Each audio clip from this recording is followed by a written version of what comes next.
और इस वक्त की ब्रेकिंग न्यूज आ रही है आगरा से। बड़ी खबर, खनन माफियाओं ने सिपाही पर ट्रैक्टर चढ़ाया है। सिपाही की मौके पर ही मौत हो गई है। बड़ी खबर इस वक्त की। अवैध खनन रोकने की कोशिश में ट्रैक्टर चढ़ाया गया। थाना सैया इलाके में यह वारदात हुई है। तो खनन माफियाओं का दुस्साहस देखिए, सिपाही की जान ले ली।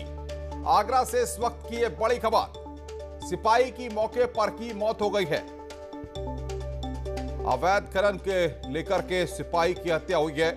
थाना सैया इलाके में यह वारदात हुई है। अवैध खनन को रोकना सिपाही को महंगा पड़ गया और खनन माफियाओं ने उस पर ट्रैक्टर चढ़ा दिया, जिससे उसकी जान चली गई। सिपाही की मौके पर ही मौत हो गई है। आगरा से इस वक्त की यह बड़ी खबर। थाना सैया इलाके में वारदात हुई है। पुलिस फिलहाल माफियाओं की तलाश में जुटी हुई है, लेकिन आगरा में यह बड़ी खबर हुई है। खनन माफियाओं ने सिपाही पर ट्रैक्टर चढ़ाया है। बातचीत करने के लिए आरिफ हमारे संवाददाता फोन लाइन पर हमारे साथ जुड़े हुए हैं। आरिफ, कब की यह घटना है और क्या निकलकर सामने आ रहा है? देखिए अनुपम, ये आज सुबह की ही घटना है। दरअसल राजस्थान बॉर्डर से तमाम जो खनन माफिया है, खनन करते हैं, ट्रैक्टर लेके आते हैं, उन्हें बालू भर के लाते हैं, चम्बल भर के लाते हैं। देखिए सुबह के वक्त सिपाही ने इस ट्रैक्टर को रोकने की कोशिश की और बहुत दूर तक ट्रैक्टर का पीछा किया।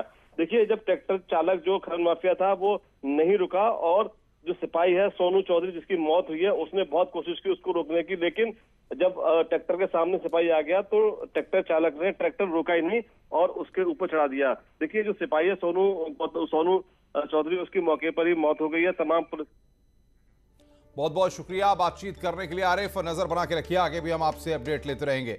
लखनऊ से बड़ी खबर आ रही है। पीजीआई इलाके में पुलिस और बदमाशों में मुठभेड़ हुई है। शातिर बदमाश अक्षय बंगाली को गिरफ्तार किया गया है।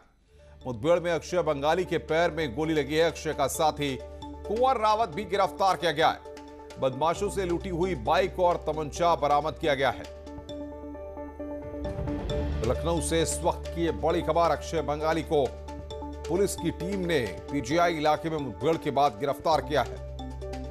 शातिर बदमाश अक्षय बंगाली को गिरफ्तार किया गया है। साथ ही उसके साथी को भी पुलिस की टीम ने पकड़ लिया है। मुठभेड़ में बदमाश के पैर में गोली लगी है। अक्षय के साथी कुंवर रावत को भी इस मुठभेड़ के बाद पकड़ लिया गया।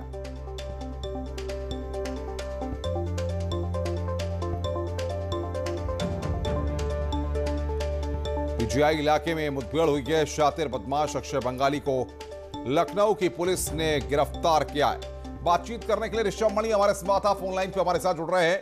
ऋषभ, लगातार बदमाशों के खिलाफ ऑपरेशन क्लीन जारी है और अब अक्षय बंगाली को गिरफ्तार किया गया है। हम देखिए, बीते कुछ दिनों पहले अभय बंगाली ने एक बड़ी लूट को अंजाम दिया था, जिसके बाद से लगातार ये पुलिस के रडार पे था। कल रात को भी पुलिस ने इसको लेकर घेराबंदी की थी और पीजीआई इलाके में जैसे इसको घेरा है, ये अपने दोस्त के साथ था। पुलिस से घिरने पर इसने पुलिस के ऊपर फायरिंग की और जब पुलिस ने जवाबी फायरिंग की है तो उसमें अभय बंगाली घायल हुआ। उसके पैर में गोली लगी है। उसके पास से वो लूटी हुई एक बाइक बरामद हुई है, असलहा बरामद हुआ है और इसी के साथ अभय का एक दोस्त भी गिरफ्तार किया गया है। अनुपम, फिलहाल जिस तरीके से हम देख रहे हैं कि उसके साथी को भी पकड़ा गया है, क्या कुछ और लोगों की भी गिरफ्तारी हो सकती है? क्योंकि इसका नेटवर्क तो पिछले काफी दिनों से लखनऊ और आसपास के इलाकों में सक्रिय था। जी अनुपम, देखिए इसके ऊपर पड़ोसी जिलों में भी कई FIR दर्ज हैं और इसके बारे में बताया जाता है कि ये लखनऊ में वारदात को अंजाम देने के बाद फिर पड़ोसी जिलों में सीतापुर, रायबरेली की तरफ भाग जाता है। लेकिन कल मुखबिर से सूचना मिली थी कि वो फिर लखनऊ में किसी वारदात के इरादे से है, लिहाजा पुलिस ने अपनी ओर से घेराबंदी की थी, जिसके बाद अभय बंगाली अपने साथी समेत गिरफ्तार हुआ है। तो राजधानी के लोगों के लिए, खास तौर पर पड़ोस के कुछ जिलों के लोगों के लिए भी ये राहत की खबर होगी। अनुपम, ऋषभ, बहुत बहुत शुक्रिया आपका हमारे साथ जुड़ने के लिए और तमाम अपडेट्स देने के लिए। ऋषभ मणि त्रिपाठी हमारे संवाददाता इस वक्त की बड़ी खबर पर हमारे साथ जुड़े हुए थे। आगे बढ़ते हैं। बड़ी खबर आजमगढ़ से है, जहां पर पुलिस और बदमाशों के बीच में मुठभेड़ हुई है। 25,000 का इनामी बदमाश मुकेश गौतम गिरफ्तार किया गया है। मुठभेड़ में बदमाश मुकेश गौतम को गोली लगी है। बदमाश मुकेश गौतम के बारे में बताया जा रहा है कि वो D71 गैंग का मुख्य सरगना है। बदमाश के पास से आजमगढ़ पुलिस ने पिस्टल और कारतूस बरामद किया है। दीदारगंज थाना क्षेत्र में पुलिस की बदमाश के साथ मुठभेड़ हुई है।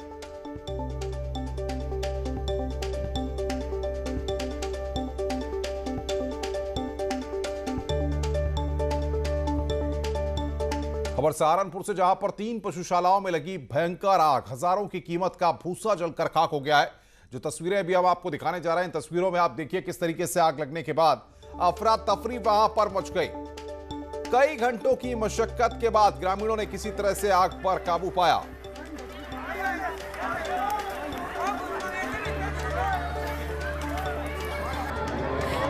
ये तस्वीरें आपकी स्क्रीन पर हम आपको दिखा रहे हैं, कितनी भीषण ये आग थी। चारों तरफ आग की लपटें ही दिखाई दे रही हैं और धुएं का गुबार ही देखा जा सकता है।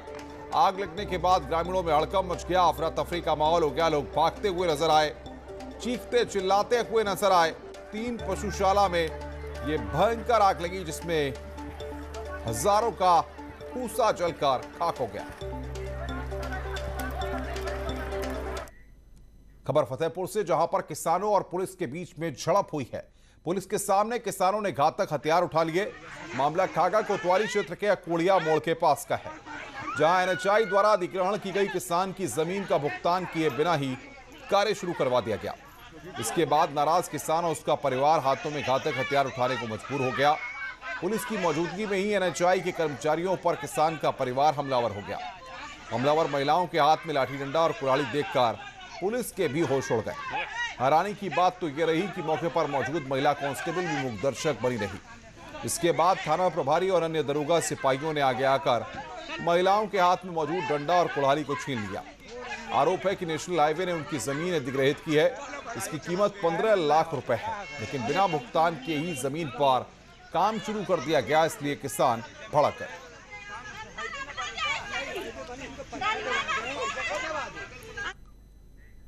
आगे बढ़ते हैं। मुख्यमंत्री योगी आदित्यनाथ ने शनिवार को गोरखपुर में कई परियोजनाओं का शिलान्यास किया।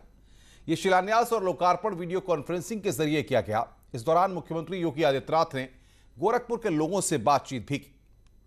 योगी आदित्यनाथ ने गोरखपुर के लिए बिजली परियोजनाओं का लोकार्पण और शिलान्यास किया। मुख्यमंत्री ने वीडियो कॉन्फ्रेंसिंग के जरिए पावर सब स्टेशन का लोकार्पण किया। इस दौरान उनके साथ ऊर्जा मंत्री श्रीकांत शर्मा भी मौजूद थे। इन परियोजनाओं के शुरू होने से गोरखपुर के सभी इलाकों में बिजली व्यवस्था और सप्लाई बेहतर होगी। 132 केवीए का एक सब स्टेशन मोतीपुर में इसकी क्षमता को बढ़ाने की कार्रवाई हो रही है। इस क्षमता विस्तार में 2 करोड़ 65 लाख रुपए खर्च होने हैं और 31 जनवरी तक यह कार्य भी संपन्न होगा। परियोजना की शुरुआत से पहले सीएम योगी आदित्यनाथ ने गोरखपुर के लोगों से बातचीत की, जिसमें गोरखपुर की जनता ने अपनी समस्याएं मुख्यमंत्री योगी आदित्यनाथ के सामने रखी।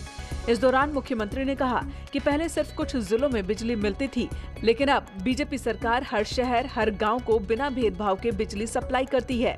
इन परियोजनाओं के तहत गोरखपुर में बिजली के तारों को अंडरग्राउंड किया जाएगा, ताकि किसी भी मौसम में बिजली सप्लाई प्रभावित न हो।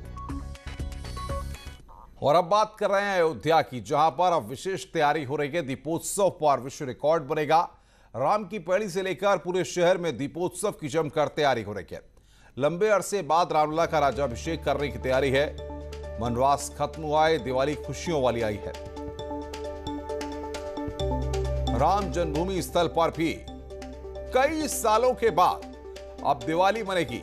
अयोध्या में इसके लिए बाकायदा विशेष तैयारी हो रही है और मुख्यमंत्री योगी आदित्यनाथ भी दीपोत्सव से पहले अयोध्या जाएंगे। 13 नवंबर को दीपोत्सव का कार्यक्रम रखा गया है। जन्मभूमि स्थल पर भी इस बार दिवाली मनेगी। तो रामलला का आशीर्वाद देने के लिए दीपोत्सव से पहले उत्तर प्रदेश के मुख्यमंत्री योगी आदित्यनाथ भी वहां पर पहुंचेंगे।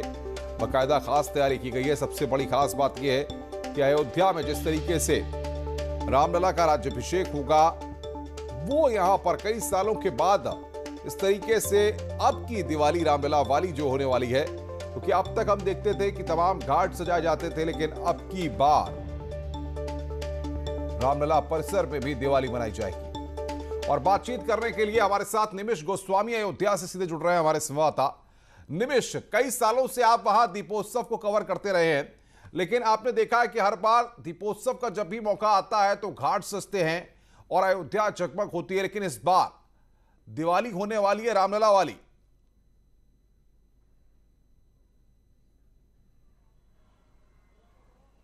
जी अनुपम, इस बार की दीपावली बेहद खास है क्योंकि सैकड़ों वर्ष बाद, यूं तो 28 वर्ष बाद अयोध्या विवाद पर फैसला आया और पहली बार ऐसा होगा कि मंदिर वहां पर दीपोत्सव के दरमियान बड़ी संख्या में दीपक जलाए जाएंगे।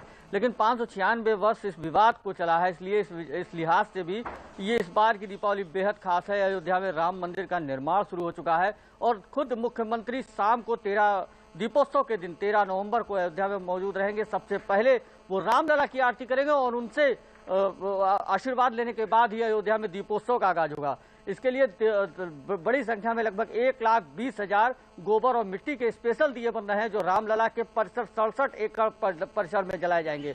रामलला के भव्य व्यंजनों का भोग लगेगा। इस बार का दीपोत्सव अयोध्या दुल्हन की तरीके सज रही है। वर्चुअली लोग घर बैठकर देख सकेंगे क्योंकि इस समय भी कोरोना काल है, उसकी गाइडलाइन का पालन प्रशासन कराने की बात कर रहा है। दूर दूर से कलाकार भी बुलाए गए हैं, तो ऐसे में क्या माना जाए कब से ये कार्यक्रम शुरू होना है? क्योंकि 13 तारीख को दीपोत्सव होगा, तो कब से ये जो जगमग अयोध्या है वो सबको देखने को मिलती रहेगी?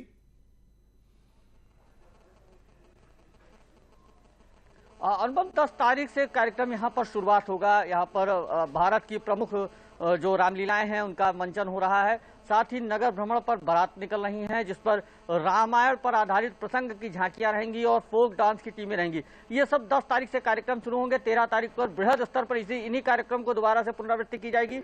अयोध्या इस दरमियान पूरी सजाई जाएगी। नए घाट से और साकेत महाविद्यालय तक के मुख्य मार्ग पर दोनों तरफ लाइटिंग और सजावट का काम हो रहा है। राम की पैड़ी, पूरी राम की पैड़ी के मंदिरों को एक रंग में रंगा जा रहा है और राम की पैड़ी एक बार फिर विश्व रिकॉर्ड बनाने का प्रयास करेगा क्योंकि 2 बार अवध विश्वविद्यालय यहाँ पर अपना अगर हो सके तो कैमरामैन से जरा आपने पीछे के अयोध्या की आज की सुबह भी दिखा दीजिए, तमाम दर्शक देख लें, क्योंकि आप अयोध्या से जुड़ रहे हैं और अयोध्या को लेकर लोगों की आस्था जुड़ी रहती है। तो अयोध्या में आज की सुबह की तस्वीर कैसी है, किस तरीके की तैयारियां हैं, जरा एक पीछे की तस्वीर आप दिखाइए जरूर। देखिए अनुपम, अभी बहुत अर्ली है क्योंकि रातों दिन यहाँ पर काम चल रहा है और इस तरीके के काम में अभी फिलहाल 9 बजे से यहाँ पर आपको फिर 9:30 बजे के बाद से काम तेजी के साथ देखना पड़ेगा। फिलहाल आज मौसम यहाँ ठंड है, हल्की धुंध है, इस वजह से बहुत कम नहीं हो पाया है। लेकिन राम की पैड़ी का फिर भी मैं बात करूँ तो पूरी सफाई कर दी गई है राम की पैड़ी पर और साथ ही रामकथा पार्क पर जहाँ पर भगवान राम, माता सीता और लक्ष्मण के साथ पुष्पक विमान से उतरेंगे, वहां पर भी तैयारियां पूर्ण कर ली गई हैं। युद्ध स्तर पर सबसे अब की बार जो सबसे अलग खास बात यह है, कोरोना काल में सबसे लेट काम शुरू हुआ और सबसे तेज हर वर्षों की तरफ। बिल्कुल आप नजर बना के रखिए, तो बस इंतजार है 10 तारीख का, जब रोशनी से पूरी तरह से जगमगाया अयोध्या दिखाई देगा और करोड़ों करोड़ भक्त तमाम माध्यमों से वर्चुअल तरीके से उसके दर्शन करेंगे। रुक रहे हैं ब्रेक के लिए, ब्रेक के बाद जल्द हाजिर होते हैं।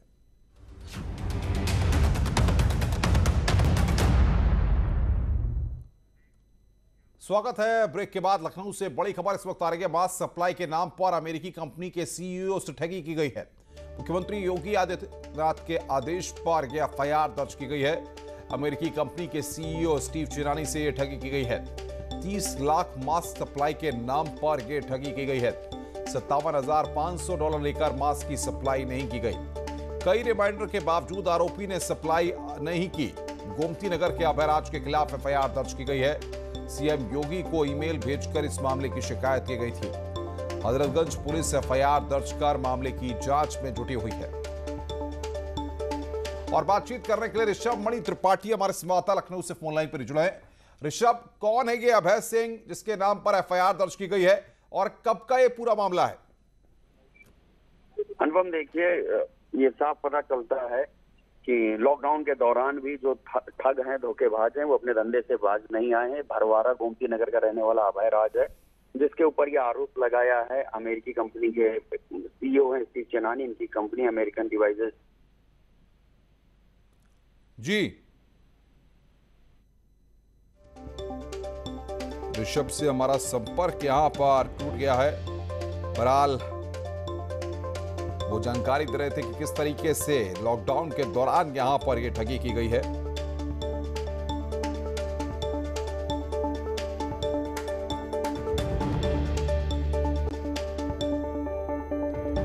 लखनऊ से बड़ी खबर, अमेरिकी कंपनी के सीईओ स्टीव चिरानी के साथ ठगी की गई है। बड़ी खबर इस वक्त की जिसके बारे में हम आपको अपडेट दे रहे हैं।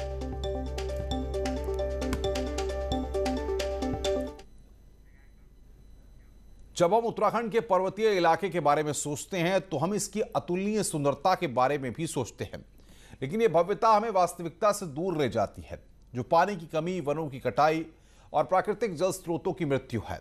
अब जो समुदाय यहाँ रहते हैं वे अपनी जल सुरक्षा को बहाल करने के लिए काम कर रहे हैं, एक के बाद एक भूमिगत जल स्रोत को बचा रहे हैं।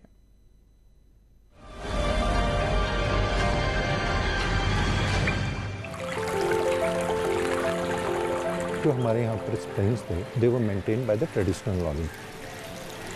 जो ट्रेडिशनल प्रैक्टिसेस थी, कभी भी उसमें सीमेंट वगैरह नहीं लगता था।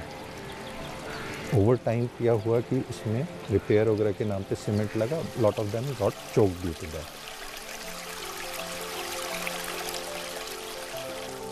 चिराग ने भी जब शुरू किया, हम लोगों ने कुछ इंटरवेंशंस किए, तो कुछ जगहों पे पानी बढ़ा, कुछ पे नहीं बढ़ा। Then we approach different technical agencies, IIT Roorkee, Acwadam, geology Acwadam ने हमको सिखाया। हमने जो हमारी नॉलेज, ग्राउंड नॉलेज थी, जो ट्रेडिशनल नॉलेज थी और जो एक्वायर्ड नॉलेज थी, उसको हमने एक पूल करके एक मेथोलॉजी बनाई। और उसी चीज़ को जो हमने सीखा तो हमने उसको ट्रांसफ़र किया कम्युनिटी को। पहले हमें पानी कैसे बचाना, हम सोचते हुए बरसात होती है तो पानी बढ़ जाता है, तो ऐसा पता नहीं था कि कैसे बढ़ता है, क्यों बढ़ता है, कैसे सूखता है, ये जानकारी नहीं थी। तो हमारा जो नौला में था, इसमें सबसे नीचे जो सीढ़ी है उसमें पानी पहुंच गया था।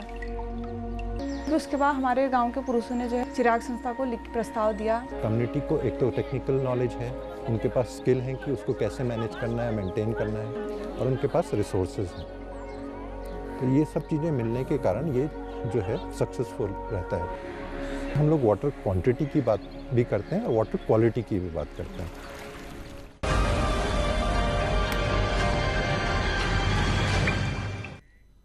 खबरों का सिलसिला लगातार जारी है। फिलहाल इस बुलेटिन में इतना ही। नमस्कार।